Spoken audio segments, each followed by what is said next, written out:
আমি একটু 60 ফিটে যাই, হয়তো বা অ্যাক্সেসরিজ কোনো কিছু কেনাকাটা লাগতে পারে, এই সাথে আমি আমার যে শোরুম থেকে বাইক কিনছিলাম ওখান থেকে একটু সার্ভিস করায় নিয়ে আসি। ওনাদের আন্তরিকতা ভালো ছিল। তবে ইদানিং লক্ষ্য করা যাচ্ছে যে ঢাকার বাহিরের কাস্টমারের প্রচণ্ড ভিড়, এটা লক্ষণীয়। আসলে রোড খারাপ থাকলে তো আসলে অনেক দিন ধরে আমাদের এই রোডের প্রতি আসলে একটা অনীহা ছিল যে রোডটা খুবই বাজে ছিল, বাট এখন আলহামদুলিল্লাহ রোডটা পুরোপুরি কমপ্লিট ঠিক হয়ে যাইতেছে। বাংলাদেশে যতগুলো বাইক পাওয়া যায় সকল ব্র্যান্ডের শোরুমে 60 ফিটে আছে, আবার যে কোনো গিয়ার্স, অ্যাক্সেসরিজ, পার্টস এভরিথিং।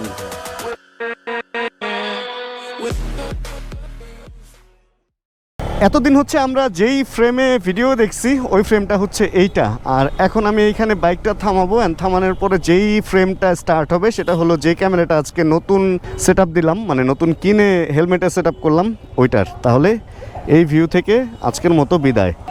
ওকে, এটা হচ্ছে আমাদের নতুন view. Hey everyone, this is Said Mohammad Iqbal. Welcome to my YouTube channel MSI Vlogs.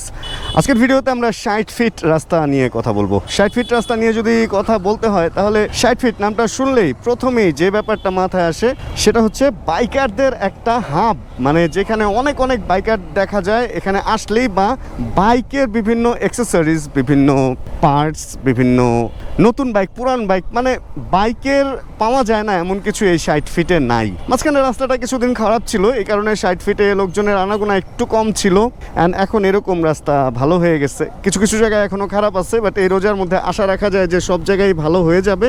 আশা রাখা যায় 60 ফিট আবার আগের মতো জমজমাট হয়ে যাবে। এখানে বেশ কিছু শোরুম আছে। আমার এই বাইকটাও কিন্তু আমি 60 ফিট থেকেই কিনছিলাম, ক্রিসেন্ট এন্টারপ্রাইজ থেকে। এছাড়াও টিভিএস, হিরো, সুজুকি, তারপরে হোন্ডার শোরুম এখানে আছে। মানে এমন কোনো ব্র্যান্ড নাই চাইনিজ ব্র্যান্ড থেকে শুরু করে যেটার শোরুম এই 60 ফিট রোডে নাই। অ্যান্ড আজকে হচ্ছে আমি কয়েকটা শপে গেছিলাম, অ্যান্ড ওনাদের একটা ছোটোখাটো ইন্টারভিউর মতো করছিলাম যে আসলে 60 ফিট কীরকম কি বিজনেস হচ্ছে, বা 60 ফিটের বর্তমান কন্ডিশন কি, রাস্তা টাস্তা ঠিক হওয়া বা রাস্তা খারাপ অবস্থায় কেমন কি ছিল, অ্যান্ড এইখানে কারা আসলে কাস্টমার, কোথায় থেকে আসে, অ্যান্ড ওই ব্যাপারগুলো আজকের ভিডিওতে আপনাদের সাথে ছোট্ট করে একটু শেয়ার করব। আমি নাজমুস সাকিব, ইয়ামাহাতে আছি টেরিটরি ম্যানেজার হিসাবে। ঢাকা টেরিটরিটা আমি দেখছি আর কি। আসসালামু আলাইকুম, হ্যালো এভরিওয়ান, আমি জাভেদ হাসান, ওনার অফ নিউ ইনসাফ মোটরস। আসসালামু আলাইকুম, আমি মাহফুজুর রহমান ফ্রম ইমটো বাজার। আসসালামু আলাইকুম, আমি ফেরদৌস শুভ। আমার দুইটা প্রতিষ্ঠান আছে, একটা হচ্ছে বাইক ফেরি, আমি মোটরসাইকেল সেল করি এখানে, আর একটা হচ্ছে গিয়ার অ্যান্ড অ্যাক্সেসরিজ সব মোটো অটো। ভাইয়া, যদি 60 ফিট নিয়ে কোনো প্রশ্ন করা হয় যে এক কথায় উত্তর দেন, 60 ফিট নিয়ে কি বলবেন?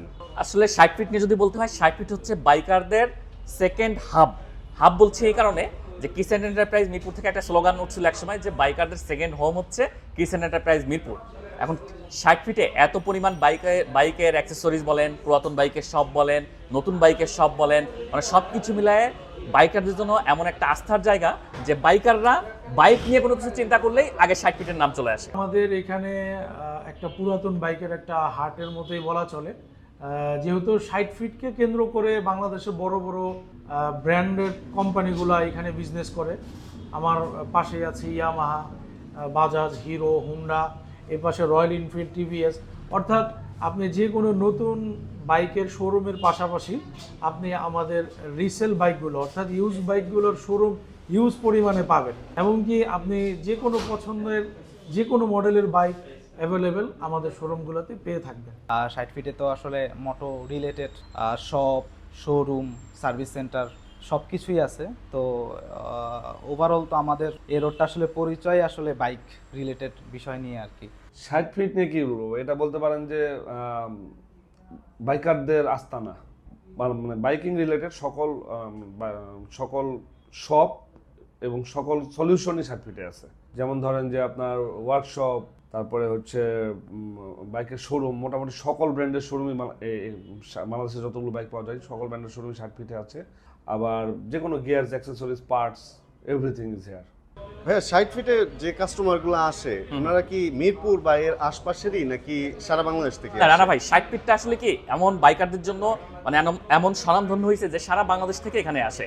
আপনি যদি যেহেতু এখন ইয়ামাহা শোরুমে আছেন, কারো কাছে জিজ্ঞাসা করে দেখবেন যে কোনো কাস্টমার কেরানীগঞ্জ থেকে আসছে, সাভার থেকে আসছে, ফরিদপুর থেকে আসছে, টাঙ্গাইল থেকে আসছে, মানে সারা বাংলাদেশ থেকেই বাইকাররা 60 ফিটে আসতে স্বাচ্ছন্দ্য বোধ করে আর কি। কাস্টমার তো এমন না যে মহল্লা কেন্দ্রিক হয়, কাস্টমার বিভিন্ন জায়গা থেকে ওনারা আসে। যেমন আমাদের পোস্টগুলো দেখে ওনারা সেই সুদূর চিটাগং থেকেও আসে, ফরিদপুর থেকে আসে, রংপুর থেকেও আসে, অর্থাৎ বাংলাদেশের প্রত্যন্ত অঞ্চল থেকেও আমাদের কাছে কাস্টমারগুলো আসে।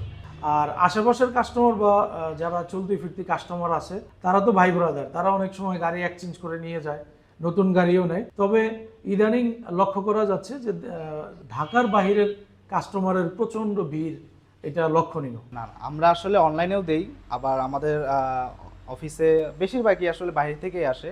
আপনার ঢাকার বাইরে থেকে বেশি আসে, ঢাকার ভিতরেও আসে। ওভারঅল আমাদের দুই সাইডেই কাস্টমার আছে আর কি। আমার সারা বাংলাদেশ থেকেই কাস্টমার আসে 60 ফিটে।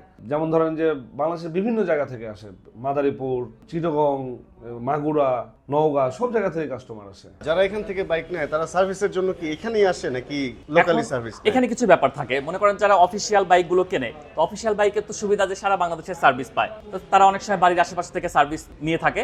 আবার অনেকে মনে করে কি যে না, আমি একটু 60 ফিটে যাই, হয়তো বা অ্যাক্সেসরিজ কোনো কিছু কেনাকাটা লাগতে পারে, এই সাথে আমি আমার যে শোরুম থেকে বাইক কিনছিলাম ওখান থেকে একটু সার্ভিস করায় নিয়ে আসি, ওনাদের আন্তরিকতা ভালো ছিল, ওনাদের সাথে একটু কথা বলে আসি।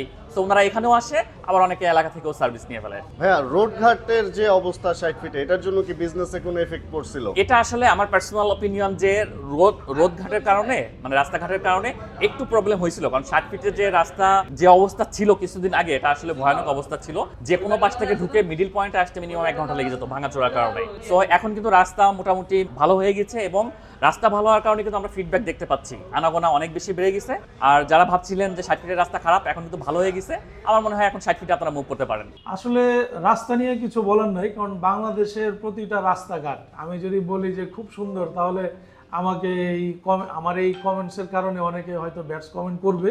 তো আমি যেটা বলতে চাই যে আসলে আমাদের এই 60 ফিট রাস্তাটা পূর্ণাঙ্গ রাস্তা না হওয়াতে কিছু কিছু ভাঙা থাকে, যেটার কারণে কিছুটা চলাফেরা হয়তো আমাদের জন্য একটু কষ্টকর হয়। তবে আমি দেখতেছি রোজা চলতেছে, এর মধ্যে আলহামদুলিল্লাহ অনেকটা ঠিক হয়ে গেছে রাস্তা, কার্পেটিং হয়ে গেছে, এবং অল্প একটু রাস্তা বাকি আছে, যেটার পরিপূর্ণতা ইনশাল্লাহ আশা করা যায়, রানিং তো চলমান আছে কাজগুলো, আশা করা যায় ঈদের আগে শেষ হয়ে যাবে। আসলে রোড খারাপ থাকলে তো আসলে অনেক দিন ধরে আমাদের এই রোডের প্রতি আসলে একটা অনীহা ছিল যে রোডটা খুবই বাজে ছিল, বাট এখন আলহামদুলিল্লাহ রোডটা পুরোপুরি কমপ্লিট ঠিক হয়ে যাইতেছে। তো ইনশাল্লাহ আশা করি সামনে বিজনেস আরো ভালো হবে ইনশাল্লাহ। রাস্তাঘাটের কন্ডিশন আগে প্রচন্ড খারাপ ছিল, তারপরেও লোকজন আসতো, কিন্তু এই মাঝখানে একটু কমেছিল। এখন আবার রাস্তাঘাট ঠিক হচ্ছে, অলরেডি রিপেয়ার স্টার্ট হয়ে গেছে, রাস্তা ঠিক শুরু হয়ে গেছে। হয়তো বা এই মাসের মধ্যে রোজার আগেই, মানে ঈদের আগেই ঠিক হয়ে যাবে। তো আশা আবার মানুষজনের আনাগোনা বেড়েছে কাস্টমারদের। থ্যাংক ইউ সাকিব ভাই, অনেক ইনফরমেশন নিলাম। ধন্যবাদ রানা ভাই।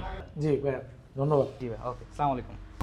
এই হচ্ছে আজকের ভিডিও অ্যান্ড এই হচ্ছে আজকের নিউ ফ্রেম। জানাবেন নতুন ফ্রেমে ভিডিও আপনাদের কীরকম লাগলো, অ্যান্ড জানাবেন যে আজকের এই ইন্টারভিউ সেশনটা আপনাদের কীরকম লাগলো। অ্যান্ড ভিডিওর লাস্টে অবশ্যই ইনসাফ মোটরস, অবশ্যই আমাদের ক্রিসেন্ট এন্টারপ্রাইজ, ইয়ামাহা, অবশ্যই বাইক ফেরি, অবশ্যই আমাদের হচ্ছে মোটো বাজার, যেটা ওনাদেরকে ধন্যবাদ আমাকে সহযোগিতা করার জন্য, ভিডিও করার জন্য, কারণ ক্যামেরার সামনে সবাই আসতে চায় না। অ্যান্ড এছাড়াও কিন্তু এই 60 ফিট ফুল রোডটার মধ্যে অনেকগুলা সার্ভিস সেন্টার আছে, অফিসিয়াল আনঅফিসিয়াল অনেকগুলা সার্ভিস সেন্টার আছে। যেমন এই যে সামনে হচ্ছে ফয়সাল ভাইয়ের চাঁদপুর মোটরস, এরপরে হচ্ছে যদি বলা যায় তাহলে সবুজ ভাইয়ের মোটোপ্লেক্স, অ্যান্ড এরকম ব্রাদার্স, তারপরে অনেক মানে অনেকগুলা সার্ভিস সেন্টারই এখানে আছে। এদিকে বারেক মোল্লা মোড়ে আসলে তো সার্ভিস সেন্টার আর সার্ভিস সেন্টার, এ হলো অবস্থা। অ্যান্ড ওই যে ভেতরে হচ্ছে ইয়ামাহার সার্ভিস সেন্টার। যাক, তাহলে সবকিছুর পরে আজকের ভিডিও থেকে বিদায় নেওয়ার সময় এখানে চলে আসছে। জানাবেন আজকের ভিডিও কেমন লাগলো, অ্যান্ড এমন ভিডিও কি সামনে আরও চান কিনা।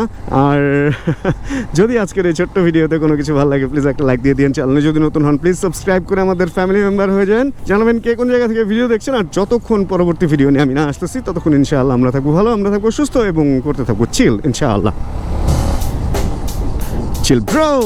Check the mic and make sure it sound right, boys.